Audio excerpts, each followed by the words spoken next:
Welcome to the Zachrilege Cast podcast, YouTube video interview program that features me talking to some of the best and brightest in the atheist / secular / awesome community. This is episode number 108. I am recording live on August 15th, 2017. I would like to thank last week's guest, Wendy Marsman. We need more vocal women beyond belief, so check her show out, donate if you can, and if not, promote the ever-loving shit out of her. I could spend the entire hour singing praise for tonight's guest, David Fitzgerald, but people who listened to the Podunk Polymath live show last weekend know that's a bad idea. We did karaoke. It was not good. Dave started life as a Southern Baptist and lost his faith in an instant when his girlfriend pointed out that Hinduism was there first. Strike one, Jesus. Wrote the book Nailed in 2010 showing 10 Christian myths that prove that Jesus didn't exist. Strike two. And recently released the best trilogy since the Old Testament, the New Testament, and Mein Kampf, the Book of Mormon, never mind. With his Jesus Mything in Action, strike three. David Fitzgerald, welcome to the show. Thanks, Zach. Great to be here. I appreciate we got through all the technical difficulties, and we are here. I don't know if this is an appropriate beer for tonight. I'm drinking a Prairie Paradise. Very nice. A stout aged in coconut and vanilla. A little sweet, very strong, but that's how we do it. I do love a good stout. Currently, I'm hooked on bourbon barrel stouts. Those are my favorites. Yeah, in Atlanta, there's a local brewer that's doing a bottle release on Thursday, and I'm like, I'm in. And I don't know, are you the kind of person who's like, oh, it has to be like a winter. You're in San Francisco, so I guess technically it's kind of chilly in the summer sometimes, so you can do it year round. We are in the winter. That's right. We can drink all year long. Excellent. Well, I like that. Okay, so real quick, because this did happen a couple days ago, a real quick statement on Charlottesville. This is what happens when you ignore race relations forever and elect a man who couldn't referee two toddlers mud wrestling. He's an embarrassment, and it's going to be tough for a long time. I don't know, Dave, if you have anything to say on this. I know, putting you on the spot, but it's funny because I posted something on this just the other day, I think yesterday, in fact. I've been saying for years that the internet and the current trend is destroying Christianity. It's eroding it, but it's eroding it from the most reasonable out. So even though it's hemorrhaging young people, it's hemorrhaging people who actually engage in discussions and look at the evidence. As Christianity is shrinking, we're getting down to the nutty core of the most delusional, the most whack job fundamentalist type. So even though Christianity is getting smaller, it's also getting more scared and meaner and less rational. So it's going to things are going to get uglier before they get better, but I do think they're going to get better. Yeah, we need that. We need that little, It's going to get better at the end. I really think after listening to you talk, doing a bunch of YouTube videos, doing the best of, I was thinking I would have way better out of context quotes, but I just have one, and I would love to plug. So do. That's only one. So usually I start the show by asking about a subject's religious background, but I think for this, since we want to focus on mything in action, let's talk about your background in regards to Jesus. So how did you break up with Jesus as your Lord and Savior? That is a great question. Well, I'd been an atheist for about 16 years, and it never even crossed my mind that there might have not been a Jesus. Like everybody I knew, of course there was a Jesus. Of course he wasn't the Son of God, but I had no problem accepting that there was a Jesus. And in 1999, I think it was, I read this great book called Kim's Guide to the Bible. If you've never seen it, it's still out there. It's an awesome read. You can read it in 20 minutes flat, probably. Are you familiar with the Skeptics Annotated Bible site online? Yeah, I think I had their app for a while. It's brilliant. Shout out to those guys. But this book was sort of like the granddaddy of that, in paperback form. And when I read this book, the thing that occurred to me was that it kept talking about how when you go from gospel to gospel, and even within the same gospel sometimes, you get these different pictures of Jesus. And so it made me wonder, well, I wonder what the real Jesus, what parts this are true and what parts are just made up later, what he really said and really did. And so I started looking into the evidence for Jesus and trying to parse out, what was the real Jesus from what was the bullshit Jesus that was just added on, generations later. Super long story, super short. After about 2 years of that, I'm starting to say, wow, I don't think this guy existed at all. And then to find out that people like Earl Doherty and Robert Price were already saying this and had been for some time, G.A. Wells, it blew my mind. And in fact, here we are 17 years later, it still blows my mind that there was no Jesus that started Christianity. And yet, I'm convinced that's exactly the case. And we'll get all into that. So what is a mystery faith, and why does Christianity qualify? What a great question that is. During the Hellenistic period, the period after Alexander the Great, when Greek culture came to the forefront, the biggest movement in religions were what they called mystery faiths, where you have a personal savior god that you have, usually you're initiated into a cult and there's these rituals and levels, sort of like a Masonic order. And this was the first time, really, that we've had a personal savior god. That the idea of that came about. And very long story, very short, if you look at Christianity, Christianity looks and feels just like a Jewish version of any number of these other mystery faiths. It's not a copy, a cookie cutter copy of these mystery faiths. It is a mystery faith. Well, that pretty much sets it up. Yeah. So Jesus mythicism is the concept that Jesus of Nazareth or Bethlehem or South Central Judea is a complete myth, that he's a fictional character. Right. And I want to preface that. You go ahead. You're the guest. Well, I was going to say, I want to preface the fact that there's nothing implausible about Jesus being a real person. There's nothing unrealistic about thinking, oh yeah, there were plenty of messiahs at the time, and this was just one more of them. The problem is that's not what our evidence points to. And the more we look at the evidence, the more we look at what early Christianity looked like, the less it looks like something that started with one person in one place in Judea in the first century. It looks like it started in all kinds of places, wildly uncoordinated and totally in disagreement with each other about what it was. And one of the first things that really raised a red flag for me was looking how different Christianity is before the Gospels are written and after the Gospels are written. And that was a real wake-up call for me. Well, there's a distance, at least for me, between posting some comments on Twitter and actually like starting a podcast. So for you, what made you bridge the gap between, okay, you started reading about some mythicists and reading about the history to saying, I'm going to write a book about this and nailed? Yeah, I never set out to write a book originally. It's just something that I was really interested in.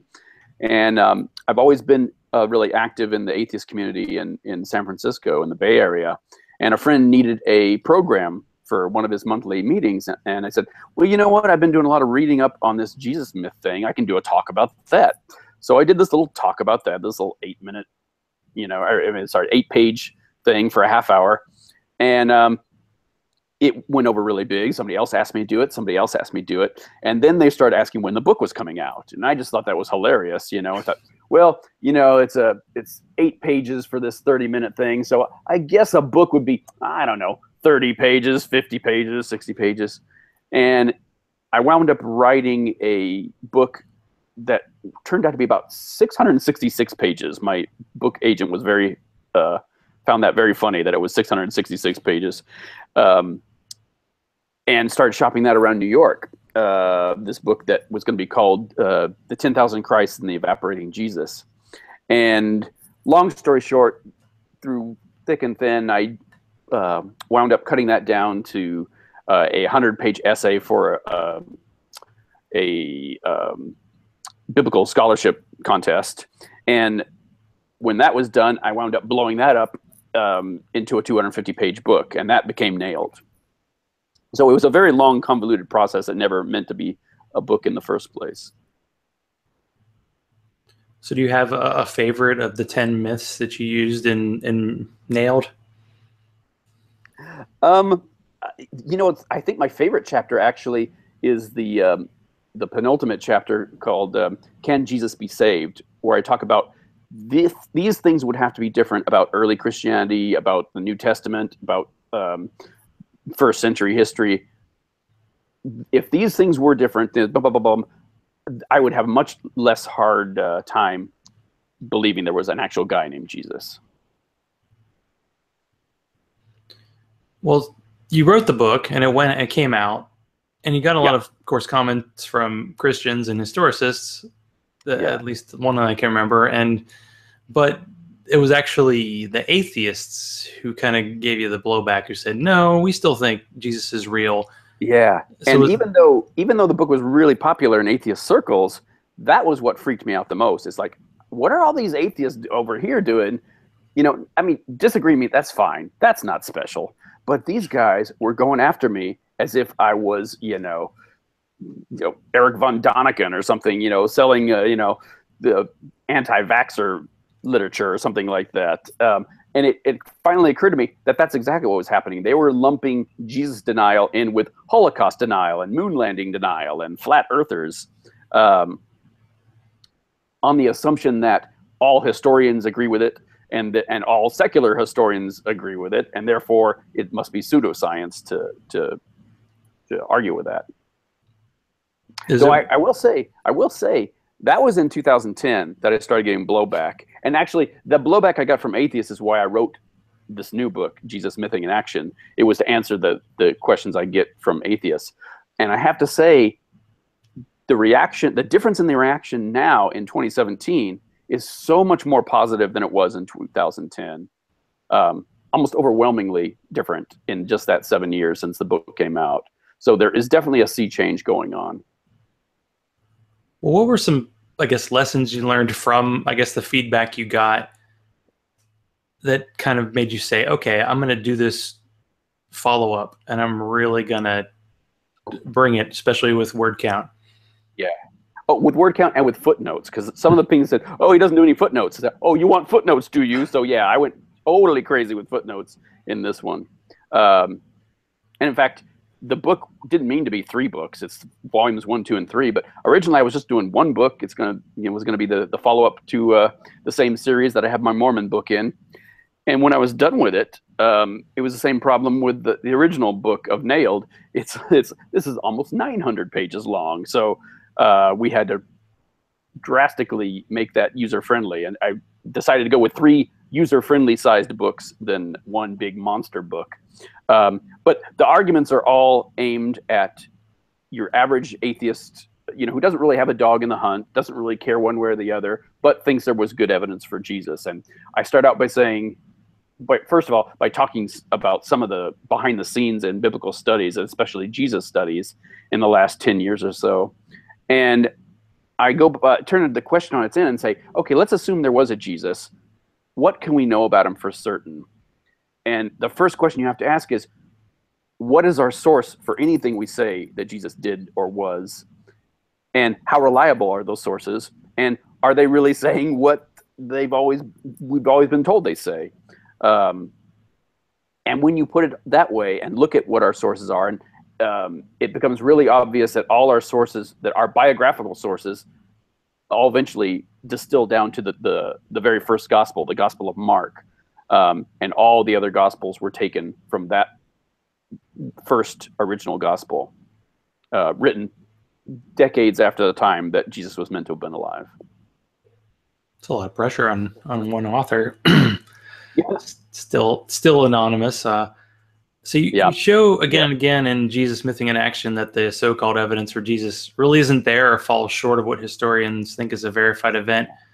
So in contrast, do you have like a historical event from the first century that we have really good evidence for? Well, yeah. In fact, you can pick just about anything we have. We know exactly when Vesuvius erupted and took out Pompeii and Herculaneum. We know when Cleopatra put the asp to her breast, and we know all the details of her life. Some of the sources that Luke likes to borrow from He loves doing celebrity name dropping, and we know a lot about those celebrities that he names drop. And that's some of the ways that we know that he's getting his information wrong is because the actual historical sources that he's stealing from gets the context right, where he gets it wrong. For instance, the Rabbi Gamaliel, he puts this speech in his mouth, saying about how great these Christian guys are, and we shouldn't persecute them because, look what happened when we did that with this guy. Well, he's talking about something that hasn't happened yet in those days. So he's giving an anachronism, and he makes several blunders like that in his book, in Acts and in Luke. That's the gospel. That's one thing that's kind of, a lot of this is mind-blowing for someone who just comes out of left field, but the fact that we don't know any of the dates in Jesus' life, and we don't know really when the Gospels are written, and they're always put in a low end when it comes to someone who's got don't keep me started on that. Spiritual skin in the game. That's really hard to top that. So I listened. So one of the interviews I listened to before, I had Matt Kovacs on my show, and he's come on the side of historicism, and it was after the Bart Ehrman Robert Price debate that I think it's Mythicist Milwaukee did last year. That's right. And he brought in a bunch of historicists and you to talk after the fact. And they were, let's just say they were not nice. So not real pretty. Not real pretty. Why is it that the people whose livings depend on Jesus being a historical character get really snarky and attack you? I guess, well, of course you were the only mythicist there, but... And it's not just I was only a mythicist, but that's unfortunate. But if you get a secular historicist, you're going to have a much better debate than if you have a theistic historicist. Because Christian historicists, they can't give an inch on this debate at all. They can't even accept, for argument's sake, well, maybe there was no Jesus. They can't do that at all, because as soon as you start pushing them on their evidence for any claim they want to make about Jesus, it all starts falling apart. And that's true whether there was a Jesus or not. The fact is, we should all be Jesus agnostics at best, because, and Robert Price has said this, and he says it so well, he says, for all extents and purposes, even if there was a Jesus, there isn't one anymore, because everything we know about that guy, our sources don't have anything to do with anyone who actually existed in the first century. And I couldn't put it better myself. This isn't really a fight between mythicists and historicists even, because there's plenty of historicists out there who think that the field should be open to these arguments and that it shouldn't even be controversial. It's a fight between those who dismiss it out of hand and those who take it seriously, right or wrong. Well, generally speaking, it seems like you take criticism and let it kind of roll off. I try to. What was it like during that talk where basically everybody but you was saying, I think this Ehrman Price debate is like the death knell for mythicism, when you had a book about mythicism that was about to come out? Well, here's the thing. That debate, I love Robert Price, I love Bart Ehrman, but that was a woeful debate. That was not a debate, really. It was a steamroller by Ehrman with no rebuttal by Price, and the points that he did bring up didn't have anything to do with the debate at all. To be fair, what you need to do is to read Richard Carrier's analysis of that debate, where he goes point by point on everything that was brought up and makes the points that should have been made in there. I can't recommend that post enough for the analysis of it. And it also makes the point that Ehrman is cruising on the idea that this is just ridiculous, and he's acting as though it's something that needs to be punished, something that needs to be intimidated out of existence. But these questions aren't going away. These arguments aren't going away.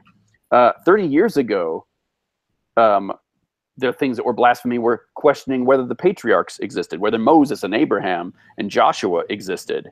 Now, it's majority opinion across the board for secular scholars that these guys didn't exist at all. 30 years from now, maybe it'll be the same way for Jesus, maybe not. I have a feeling that mythicism is never going to go mainstream, and that Christianity is going to go away before mythicism ever takes hold. Because, again, people are afraid of evolution. People are afraid of all kinds of things. but they can twist their faith around gay rights or evolution to make room for it in their brand of Christianity. They can't do that with Jesus myth. This is kryptonite for Christianity. True, yeah. There's just no way to co-opt it. So something you mentioned in that interview that got kind of laughed at, but whatever. But came up in your book that I don't know if it's been attacked in this way before. Why are Jesus studies in general problematic, and how did you expose this in your book? Which means buy the book. Anyway. I do recommend everybody to buy the book, especially atheists out there who are interested in the topic, because the topic is fascinating, for one thing. But the reason, I'll just make one more plea, that the reason this argument's important, even if regardless whether you think Jesus was real or not, the reason it's important is because everything that we actually learn in the back and forth between the historicist side and the mythicist side puts a lie to anyone who tells you that they know how Jesus would have you behave or think or vote. Because the one thing that gets crystal clear when you're talking to secular biblical scholars is that the Jesus of the Bible, the Jesus of Christian faith, that guy never existed. And that gets debunked, whether it's the historicists who come out on top at the end of the day or the mythicists. And that's what makes it an argument worth having for atheists. But in the book, you're talking about how a lot of people who are in programs that are studying this period in history have to sign articles of faith, and how some of them have lost these positions due to barely scratching the surface of asking any questions about whether this is true or not. Yeah, I give all these case studies. I'm glad you brought it back to that, because that's a big chunk of the value added to this book, is that we didn't just do a survey. We actually did a census of every single learning institution in the United States that offers any kind of Jesus studies, New Testament studies, biblical studies. And we asked them, do your academics have to sign up on this statement of faith of some sort or another? They're all different from institution to institution, but they all require their academics to toe a theological line.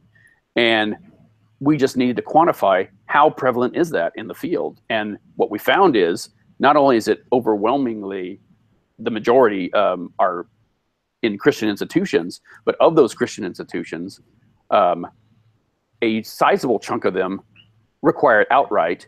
What really surprised us was how many also required outright, but wouldn't tell us that they require it outright. It was between a third of them lied about it, and we were able to catch them on that, and another third that the verdict is still out.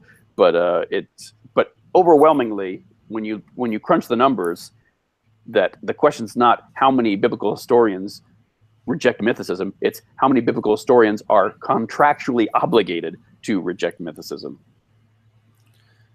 Yeah, that's a very important point.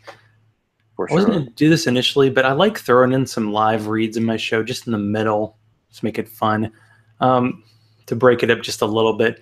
Now, Dave and his wife, they work together. They're doing some writing projects together. Yeah. Well, my wife and I don't necessarily work together, but we both have podcasts. And my wife has just started a new podcast called Literary Atlanta. There's a big book festival coming up, the Decatur Book Festival, on Labor Day weekend. And she is interviewing people involved in that and beyond, about the Atlanta literary scene, about writers, about books. And she has a pile of books. So, yeah. We would love to talk to her. We would love to get on that podcast. You should check that one out if you like authors. And look at that. We have an author tonight, like a super duper author, not just a regular author. Yeah. Not just because you're sitting in front of me. Not just some loser author. Yeah. That's right. There are so many things in the Bible that I wish we could get like a final ruling on. And I know you would love to get a final ruling on this. And I wasn't even going to bring this question up, but it just kept coming up. Like every time a historicist brings it up, it makes me go, are you sure? And this is, of course, our favorite historian, Josephus. Josephus, yep. Do not say that name after a beer and a half. Is it possible? Well, I mean, I guess we can get your interpretation on the sure. two somewhat generic mentions of Jesus in the Testimonium Flavius that came out in the years 93, 94, and very much influenced Luke about Absolutely, what is in there and why it's problematic. Right. Well, there's two, for those who don't know, Flavius Josephus is this Jewish historian. He's one of our biggest sources for first century Judea and first century life as a whole. There's two references in two of his books that are considered to be references to Jesus. Now, one of them, flat out, is just not about our Jesus. It's about a different guy altogether, and there's many arguments you can make, but you just have to read it basically to see, oh, this is talking about some high priest, this Jesus, the son of Damnius. It's not our guy. But the biggest one is called the Testimonium Flavinianum. It's this little paragraph that's chunked down in the middle of this chapter about Pilate and all the horrible things he did in Jerusalem. And yet this thing sticks out like a commercial for Jesus, like a Britney Spears video in the middle of a funeral. And when you read it, first of all, it doesn't read like something a first century Jew would write. It doesn't. It's certainly not what a Pharisee would write. And as Bart Ehrman has pointed out, that even if every single word in it was true, it still doesn't tell you anything that you wouldn't have heard from a Christian on the street. So it doesn't really add anything to the discussion. That said, the fact is, this thing, for 500 years of Christian history, Christian church fathers loved quoting Josephus about all kinds of things, proving that John the Baptist was a real person, for instance. They don't seem to know this passage existed at all, which is very bizarre, especially when you hear it coming from people who when you hear it coming from people whose book it was later found in, and yet for 300 years, no one's citing this particular thing that would have been an ace in the hole for 300 years. And then for 200 years after it's first mentioned by this guy, Eusebius of Caesarea, no one else knows about it either. So it's incredibly suspicious, incredibly obvious that it's a forgery at best. There's no one anymore that tries to argue it's not a forgery. What happens now is they've moved the goalpost to say, well, it's not a complete forgery, and there was something written and Christians doctored it, but it really was talking about Jesus. And the fact that it doesn't match the context, the fact that no one else has known about this for 500 years, all these arguments just kind of get put by the wayside. And part of the reason is that Christians are so desperate to have that validated is because if you take out this reference to Jesus in Josephus, we don't have any extra biblical references to Jesus for the entire first century. Nothing that corroborates the biblical story, the gospel story. That's why they fight so hard to get some glimmer of hope out of this obvious forgery. Well, let's move on to our favorite guy from that time period, Paul.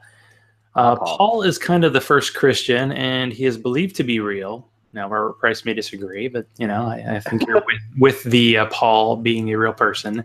Though I will say that Paul is sort of like half real in that half of what we know about Paul is bullshit that was made up by Luke, the author of Luke. Well, and he wasn't actually the first Christian, but the interesting thing about Paul is, even though he wasn't the first Christian, he's the only Christian that we hear from in the entire first century. We hear from people writing forgeries in his name. We hear from people forging other names in the New Testament. But he's the only one where they actually have writings that were probably written by him. And I tend to agree with the consensus that there's a core, about half the letters attributed to him are actually from him, even though they've been taken from different letters and spliced together and re-edited. And there's problematic and dodgy things about even his so-called legitimate letters, but yeah, and while it wouldn't totally stun me if it turned out there was no Paul. Same thing with John the Baptist. I'm willing to believe there was a Paul. Well, how do you? And I know you don't always wear the historian badge, but how do you suss out what is real about what he wrote and his story? Well, and that's a good point. I do have a degree in history, but I don't call myself a historian because I'm not currently employed as an academic. So I like to say I'm a historical writer, and that seems to avoid some charges that I'm trying to pass myself off as a historian. But the fact is, I take myself out of this equation because these aren't my ideas. I am reporting what actual bona fide historians are saying, and other historical commentators and the arguments they're making. I'm judging them on the arguments. And again, the verdict is out on a lot of things about the New Testament. You know, when were these written? Who wrote them? Where did they write them? Do we have the originals? Sadly, there's 150 to maybe 200 years of a blackout period where we have no surviving New Testament manuscripts at all. So we have no way of knowing how close our surviving texts match the original texts. In fact, even if a magical original text came to us in a time machine, we wouldn't know it was the original text. We just see, oh, here's an interesting variant reading of this gospel or this Acts, you know. We have no way of knowing how close it matches the originals. What we do know is that in every single layer of existing texts, from the 2nd century to 3rd century to 4th century, and all up and down the timeline, we have manuscripts that disagree with each other, where one manuscript will say something completely opposite of another one. And we're not just talking about grammar mistakes or spelling mistakes or, you know, flubs like that. I mean, there's thousands of those, but those aren't what we're worried about. What we're worried about is deliberate changes that are actually made to make a different point than what one author wanted to have. And Bart Ehrman has done a fantastic job about talking about forgery and counter-forgery from all these different early factions of Christianity who were trying to change scripture and even letters from church fathers to say what they wish it had said. Well, I think a lot of Christians would not really get the fact that the Bible they have doesn't match the first two Bibles that we actually have, the first two collections that still exist. Yeah, and those two only I'll let you go back. pronounce them if you remember the names. Codex. Sure, it's the Codex Sinaiticus and the Codex Vaticanus, and both of those date to the 4th century, more or less, around the same time. But here's the funny thing about those two canonical New Testaments: they don't agree with each other, and neither of them agrees with us. We have books they don't have; they have books we don't have. So it's even crazier than that. It's like and this is already the 4th century. We're already talking hundreds and hundreds of years after the event.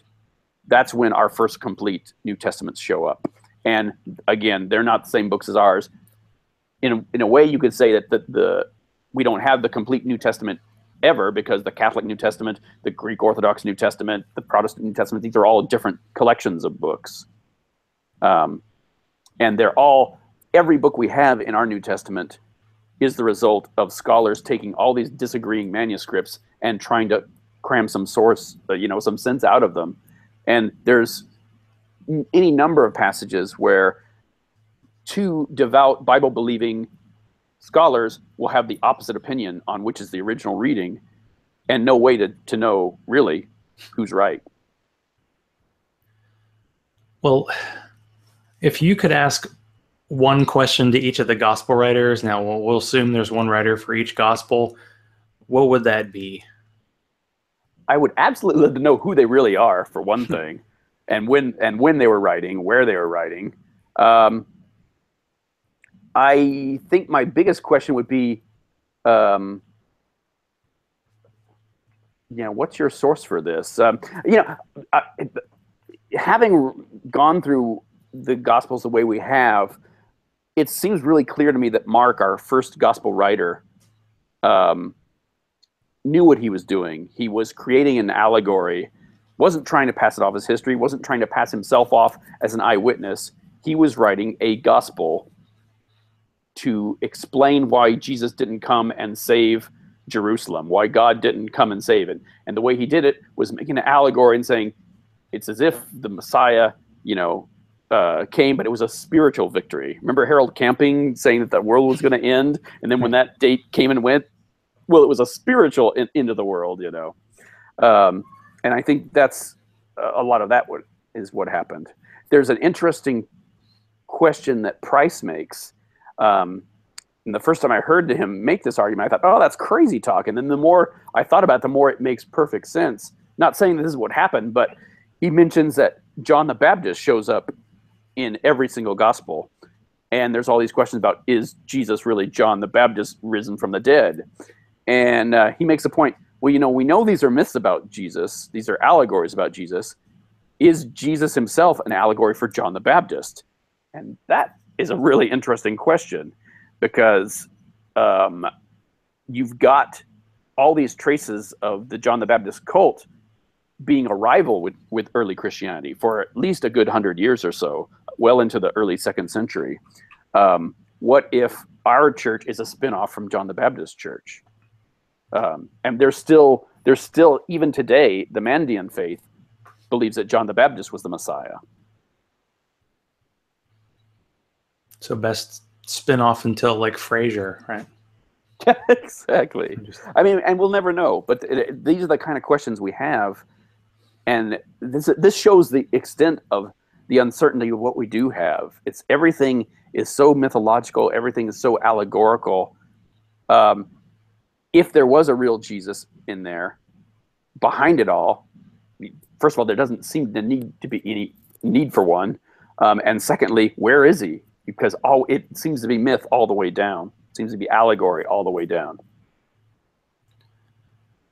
Well, when you talk to the apologists in one of the interviews I checked out, they weren't quite totally that the Bible was inerrant, but they're pretty close to it. There do seem to be a lot of followers, Christians now, who take the Bible literally all the way through. In your opinion, based on what you've studied, do you think the followers of the early church in those first few centuries actually took the Gospels literally? Well, they didn't even have the Gospels for at least generations. And we really don't know when the earliest Christians began. So we can't even say, oh, in the year AD 30 or 33. Nah, Christianity could have started decades before that, We have good reason to think that there was messianic expectations in the early 1st century. And so it's natural that they would start saying that this is when the Messiah is going to appear. And retroactively, that seems to be what Mark was doing as well. But we really don't know. We see the evolution with people like Alexander the Great, with Philo of Alexandria, with the Maccabees, and whoever wrote the book of Daniel, whoever wrote the book of Jeremiah. We can see them leapfrogging each other, and the development of this messianic idea mingling with mystery faiths, and to where it seems really obvious that this is a product of that time when all these other mystery faiths, all these other demigods were showing up. I mean, nobody in Moses or Abraham's time, not that they existed either, would have said that God had a son. It's not until you've got all these other savior gods that are demigods and demigoddesses coming about, and old gods being rebooted as new savior gods. That's when you get this idea. It fits right in the context of that Hellenistic period. It's all a nice product of its period in time. It really is. It really is fascinating too. And the funny thing, we're talking about, this is just strictly from a secular biblical approach.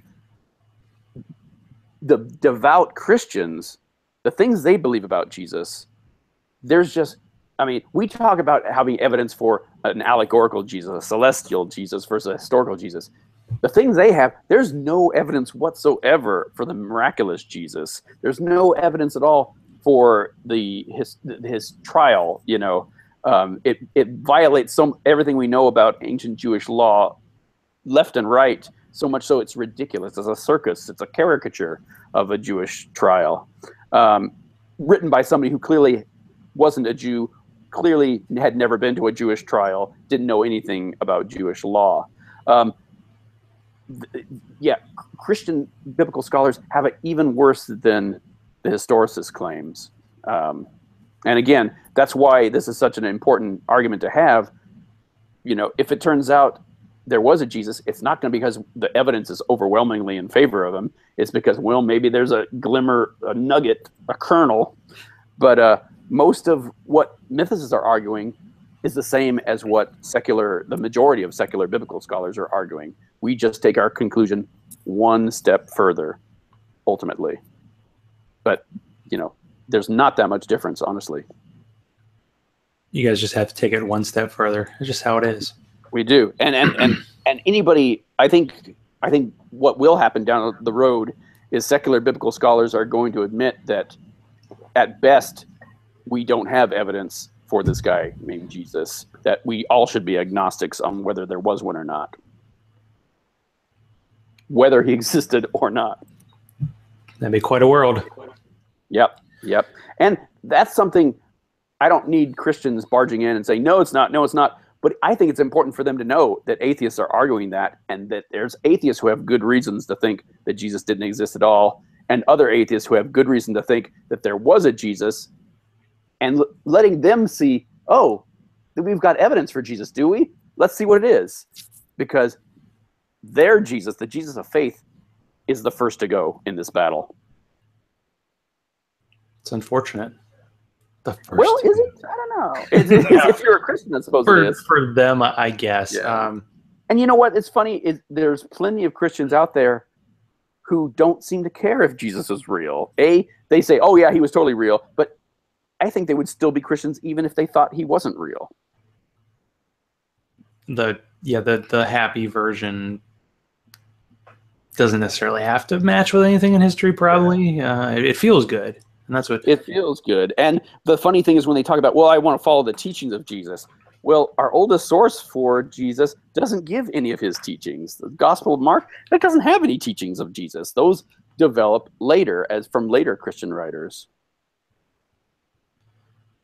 Yeah, well, and it's even worse with Paul. Yeah.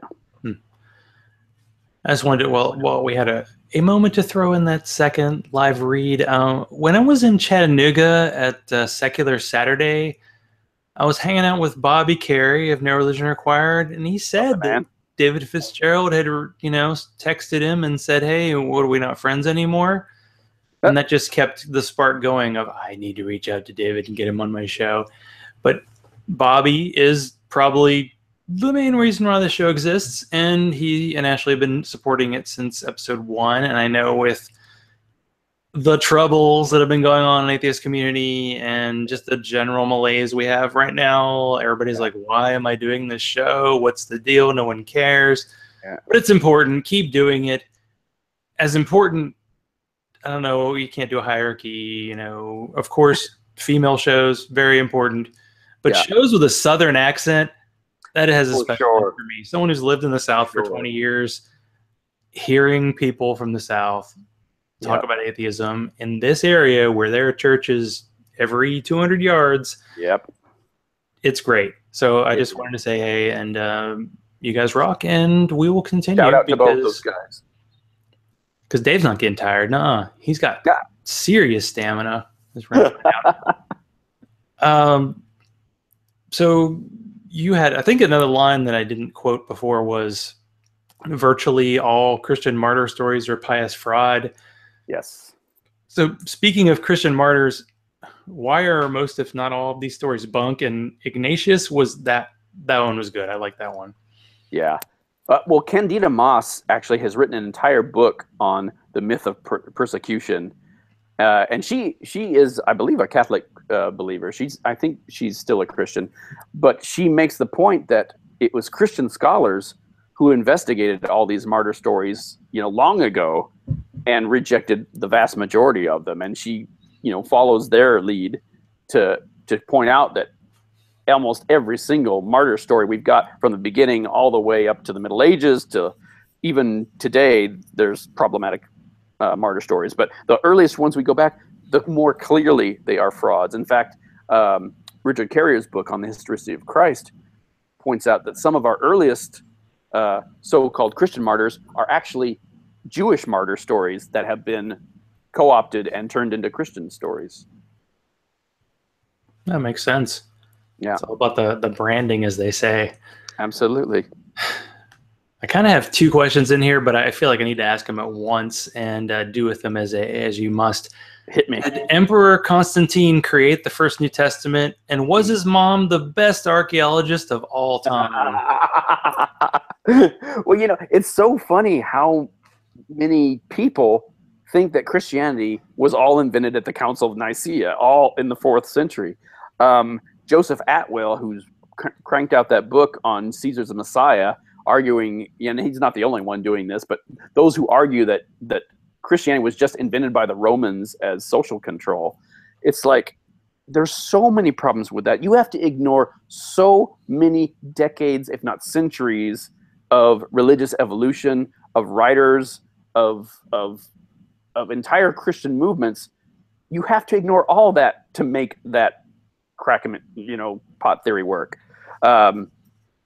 It baffles my mind to see people try to pull that out, because if you're smart enough to concoct this, you're smart enough to know why it couldn't possibly be true, in my humble opinion.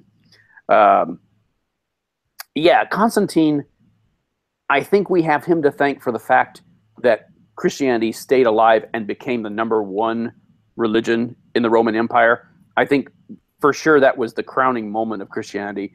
If that hadn't happened, Christianity probably would have faded away, and we wouldn't be having this argument. We'd be having this argument about Mithra, probably, or some other, savory god that wound up getting the imperial stamp of approval. But as it turned out, and part of the reason is because may have been Constantine's mother was a Christian. He picked that particular religion, and it had all kinds of benefits that a totalitarian dictator would like the fact that they obeyed their bishops and that they were humble and completely committed to stamping out the pagan religions around them. He was able to take advantage of all these trends, and even though he was the pagan emperor his whole life and he was deified as a god at his death, he was also the first Christian emperor. He was able to work both those crowds against each other very well. And as you mentioned, his mother, the Empress Helena, if you will, all these things that are now on the pilgrimage route, those didn't start until well into the 4th century with her visit. And there's some who think that Eusebius, who was the one as our prime suspect for forging that Testimonium Flavianum, was her guide during this time, when she accidentally discovered that underneath this shrine to Venus was actually the Golgotha, and over here, this pagan shrine was actually the cave where Jesus was born, and all these kind of things. And the pilgrimage industry, which took off, started then in the 4th century. There was no tradition going back all the way to the apostles and Jesus in Jerusalem. You never hear Paul talking about the empty tomb and using that as an argument. It just didn't exist at the time. Well, what happened to the other 6 heavens? Another great question. There have been different number of heavens depending on which pantheon we're talking about and which mythology. I think by Paul's time, it was accepted there were 3 heavens by then. And he talks about that he knows a guy who went up to the 3rd heaven, and all scholars think he's talking about himself, incidentally, who saw things that men were not meant to see, ineffable things.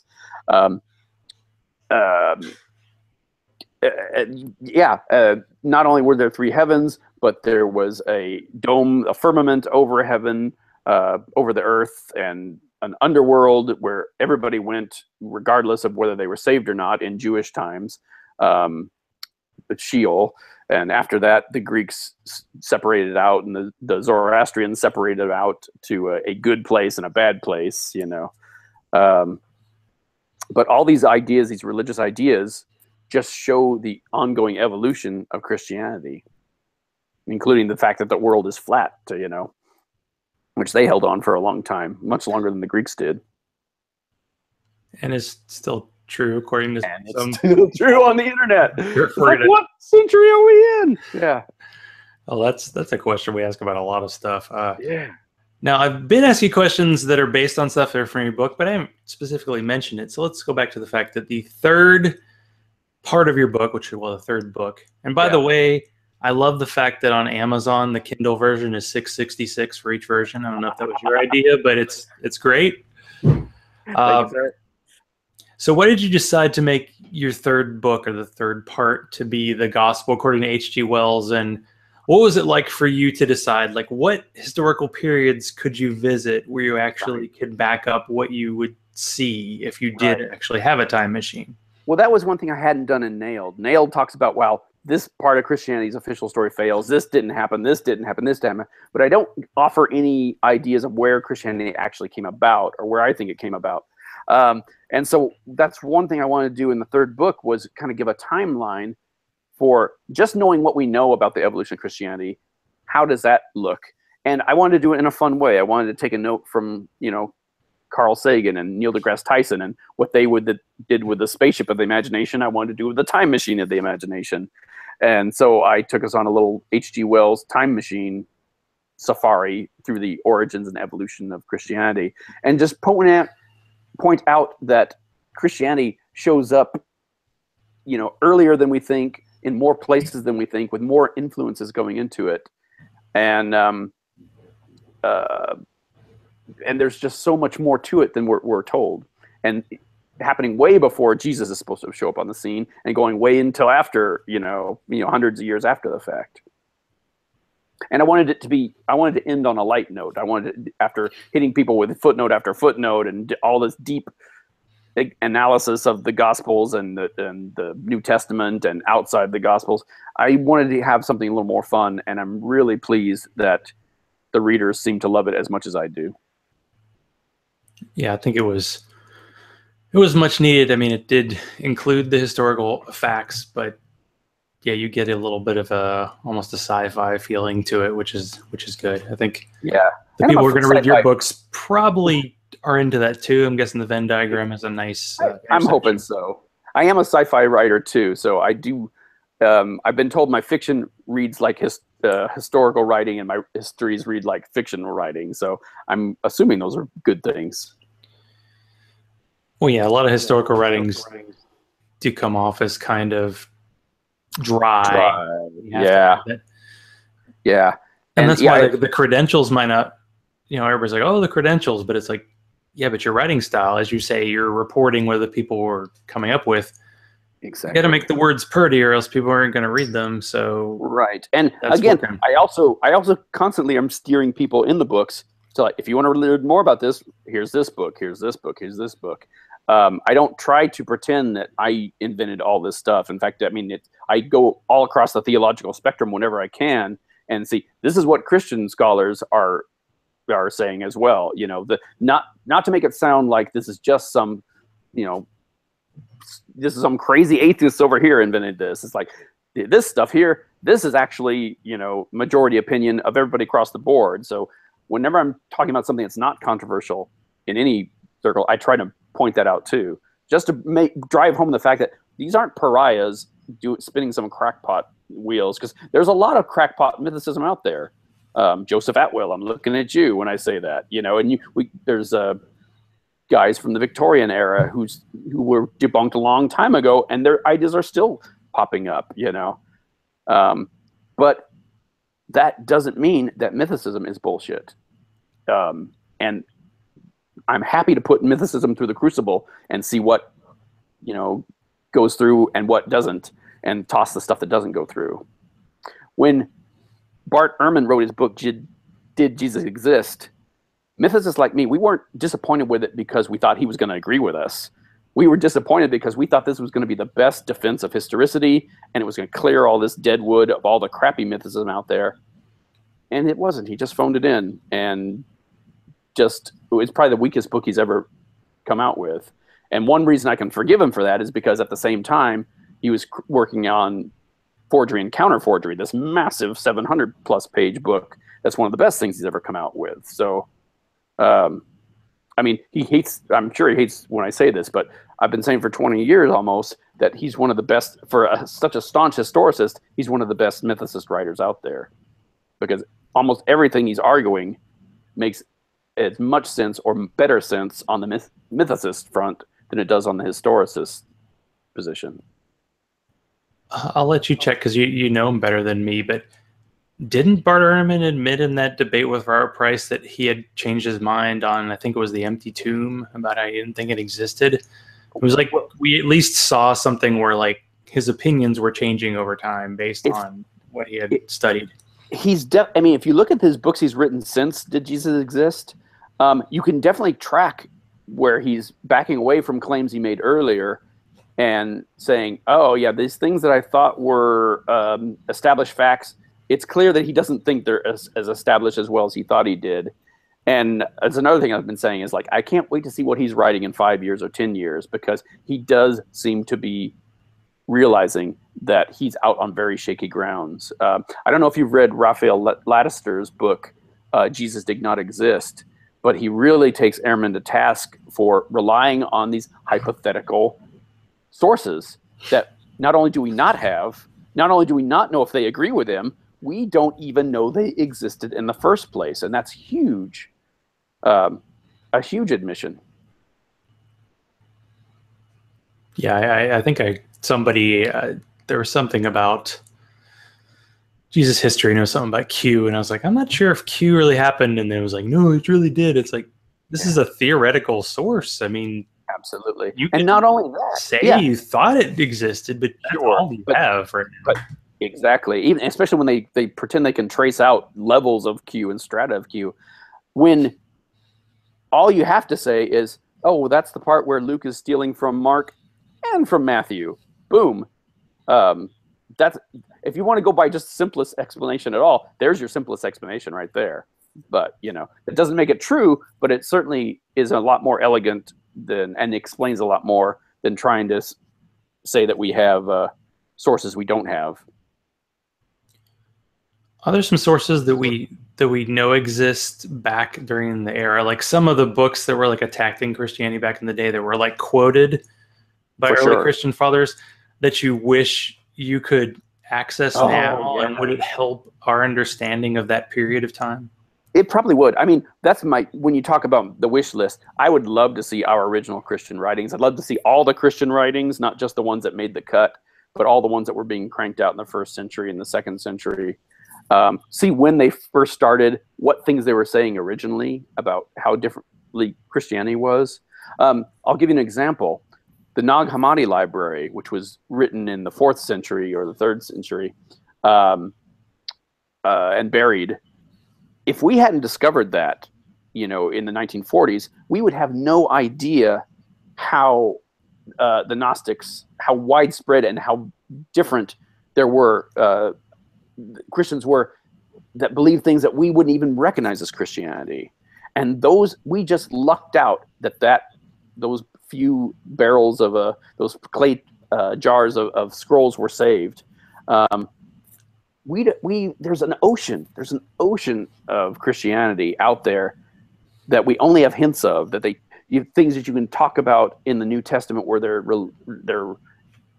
alluding to Christians who don't believe in the afterlife, Christians who don't believe that Jesus, who think Jesus was an angel, for example, or that there was more than one Jesus. You know, the list just keeps on growing. The fact is, we just see the tiny tip of the iceberg of what Christianity actually was. And it would be fascinating to see not just what the Christians were saying, but their sources for what they were saying. Because another thing we found at Nag Hammadi was people taking a pagan text and turning it into a Christian gospel. And that's a fascinating thing to find. And just the fact that people are still finding these texts, and probably will still for the next few hundred years, you know, maybe forever, as long as our history exists. And just from the Gospels that we have now and the New Testament we have now, we're already can do textual analysis on that and realize, oh, this is clearly talking about something that was written after the fact. This is some scribal note that got inserted in there. This is a forgery that was put in there. That was something interesting that did come out of the Price-Ehrman debate. Ehrman accused mythicists of, well, if you don't like anything, you just say it's an interpolation. And Price turned around and said, wait a second, mythicists didn't say these were interpolations. Everybody says they're interpolations over here. It just so happens that these things that are widely recognized as interpolations support our theory. So that should be a hint and a half right there that there's something wrong. That's right. And again, we have no way of knowing how many other interpolations there are because, we lucked out to discover some of them, but there's just no way to know how much else in the Gospels and in the New Testament and in the Old Testament for that matter, because the manuscript tradition is just as bad for the Old Testament as the New Testament, if not worse. We don't have any way to know how much these have changed, but we know they've been changed. We have letters from Christians complaining to other Christians that it's been changed and denying it to non-Christians that they've been changed. Yeah, nobody gets how big a deal like the printing press was, and that was about what 1500. Yeah. So yeah, if you wanted a copy of a book, you had to have somebody actually read it in not great lighting most of the time, and just copy it, and then they were maybe occasionally like, this doesn't make sense, let me correct this word, or let me adjust.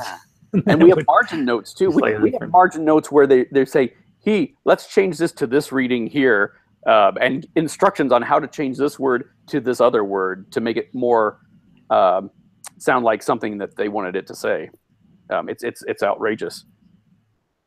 So if the Bible is God breathed, he must have had like bronchitis or something. Well, if the Bible's God breathed, then scribes are his kryptonite because he's powerless against them. It's like can't defeat them. You can't defeat them, and Christians should know this already. They just have to look at their own texts. They have to listen to what their own biblical scholars are saying, and you see them doing the mental gymnastics and the backing away and using this language like saying, "Oh, the Book of Acts has little to recommend it to a historian, but much for theological value." It's like, whoa, stop. If it has no historical value, how does it have theological value? And it's that kind of that mumbo jumbo you get in biblical studies. I can't tell you how often I'll read something where they say something that's completely outrageous, and then they said, but of course there was a Jesus and blah, blah, blah. And, they touch a base and try to smooth it over, and this is a constant theme in biblical studies, and that's one thing. I don't think mythicism may ever go mainstream, but you know what? The genie's out of the bottle. These questions aren't going to go away, and sooner or later, Christianity is going to crumble on the evidence, if nothing else. As long as evidence matters to Christians, and I think we're at the point where they're just stopping up their ears and going, la, la, la, I can't hear you. Jesus is my pal. But if we're going to have Christian academics, if they're going to be Bible-believing Jesus historians and intellectually honest, they're going to realize they're doing a bad job of one of them. So now that you've done basically 4 books on Jesus, historicity, mythicism, do you feel like you're ever going back to the subject, at least in book form? Well, once I wrote Nailed and got that response from atheists, I definitely feel like I had to return to it. Now that I've done that and said what I had to say, I would love to step away from Jesus for a while and talk about other things. I don't know if you've seen my Sex and Violence in the Bible talk that I give at different places. That's going to be the next book in that series of the Complete Heretic's Guide to Western Religion series. And I think that's a book that no matter what you feel about the historical Jesus, everybody can agree that reading about sex and violence in the Bible is awesome. So if I lose any readers because of the myth of this thing, I think they'll all come back for the sex and violence. And I'll be following that up with a book on the Jehovah's Witnesses and possibly a book on Satanism and Christmas. And that series is going to go on for a while. And who knows, maybe in a couple of years I'll have more to say about the historical Jesus. But after 17 years, I'm a little tired of Jesus, to be honest with you. Well, the first time I saw you was 2 years ago at ReasonCon, the second ReasonCon, and you did the Song of Solomon. I think Beth Presswood was with you, and yes, with the a little bit of porn music in the background. Exactly. It was quality stuff. So I guess that might have been the inspiration for the sex and violence. Exactly so. That is the talk. That's the talk that's going to become a book. Yeah. So because I did read the book and enjoyed it, it was a while back, but can you give kind of your elevator pitch for your first volume of The Complete Heretic's Guide to Western Religion, The Mormons? The Mormons, yeah. That's everything that the Mormons don't know about their own church and really wish nobody else knew either. It's sort of how to talk to Mormons. It's a quick thumbnail sketch of what they're like today, and a nice, juicy HBO TV worthy history of the first couple of years of Mormonism and Joseph Smith and Brigham Young. And I'm not kidding. That would make such an awesome HBO series. Just those early years of Mormonism. They would have to be R-rated because there's so much sex and violence in that story. It would give Game of Thrones a run for its money for sure. Yeah, you could almost take your book or like Bryce Blankenagle's first anniversary of his Mormon, about the Book of Mormon, where he basically took it apart. Because one thing he did that kind of reminded me of what you were doing with the Bible or with the New Testament, is he basically showed how there were some books that Joseph Smith obviously had access to, and he used that kind of language in the Book of Mormon, and how the people who read the Bible were influenced by the Old Testament, clearly, because they were referring to Scripture. Yeah. Poor Jews, they just don't get any credit for anything, man. All these religions today are based on them, and everybody hates them. Well, you know what's funny is even the Jews, if you go back far enough, the Jews go back to Zoroastrianism and all these other, and paganism, sure. Canaanite paganism. There's all these other influences on them too. So I mean, the nothing ever begins. As the further you go back, the further, the wiggier it is, and the deeper it goes, and often other directions you never expected. And that's fascinating to me.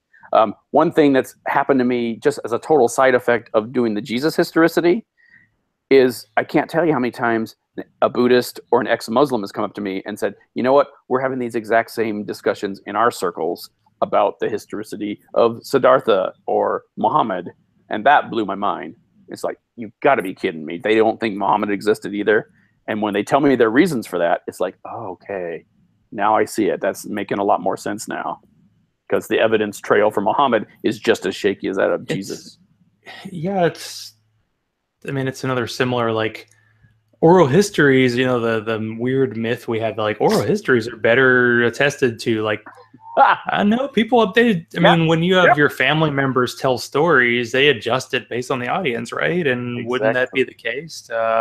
And every study that's gone into that has said the same thing. But it's, more to the point, we don't have any evidence that there was oral history behind our biblical biographical sources for Jesus, because they don't read like oral history. They read like clever, allegorical, literary constructions, and we can parse out all the different literary techniques they use. It was definitely done by educated guys who were very familiar with pagan and classical Greek structures and story structures. We can tease out all these influences that went into it. It's like there's no room for oral tradition. We see where Matthew's getting this, it's taken from Mark. We see where John's getting this, it's taken from Mark, or who took it from earlier sources. All four of the Gospels, Matthew, Mark, Luke, and John, all ultimately trace back to Mark. Now, one thing that you have that kind of separates you from other writers of this kind of subject is you write about other stuff. I do. So you're currently working on, I believe it's a sci-fi trilogy with your wife. What is this story? I'm so glad you asked. This is for a publisher, Titan, in the UK. We sold a trilogy. It's a science fiction trilogy. I kind of say it's like a time travel / post-apocalyptic story. And the first book in the series is coming out in January. And I'm very excited about it. It was an idea I had for a role-playing game in college. And we were driving back home from Comic-Con a couple of years ago, and I just happened to tell Dana about it, and her eyes lit up and said, "Oh, Dave, we have to write this into a book. It's fascinating." And it really has turned out to be really cool. And the receptions we've gotten from the beta readers have been really excited and positive. And so I can't wait for that to come out. What's the story here? What's the whole elevator pitch for this one? Here's the elevator pitch. It's if you imagine the timeline from the Big Bang to the end of the universe as a, let's say, a big stained glass mural, and you shatter it and put it all back together again. It's what I call a schizochronolinear catastrophe. Something happens in the 24th century, it destroys the timeline, and the world is now this jumbled jigsaw puzzle of all these different time periods. And so the survivors in the book have to cross this wilderness made up of, you know, over here it's Pleistocene, over here it's still the English Civil War, over here it's, you know, another time altogether. And so this ragtag jumble of people from all these different times is trying to figure out what happened and how they can save the world, if they can save the world. And it's, you know, just flat out science fiction adventure fun. But I'm really excited about the concept of it. I think it would make a great movie, in fact. Fingers crossed for that. Well, I mean, now that, Game of Thrones has become this huge phenomenon. Yeah. It's like, oh, we don't have to sandwich these giant stories into a 2-hour frame. We can actually let it breathe a little bit. I remember there's a science fiction book. It was called like 1661, and there were tons of sequels. It was like this town in West Virginia got sent to like the 17th century in the middle of Europe. And they got to basically come in and like try to remake history, and like all the books they had were all they had, and it ended up like the authors actually had readers do books, and there's been a ton of books in the series. What a great I went through the first one, but the whole the time travel concept I've always been a fan of. It's just fun. It is. It's super fun. Yeah. Have you been able to do a lot of like speaking engagements since you are like in super writing mode? I guess, I don't know. Do you ever not in super writing mode? That's the thing. It's for the last 7 years, I've been increasingly in super writing mode, and it's become increasingly every writer has a day job unless they're Stephen King, but increasingly the writing bit has become the most important part of my day job, my primary day job. And so, it's keeping me pretty busy. But this fall, we got quite a few talks coming up. I'm going to be in San Jose tomorrow. I'll be in Arkansas this weekend.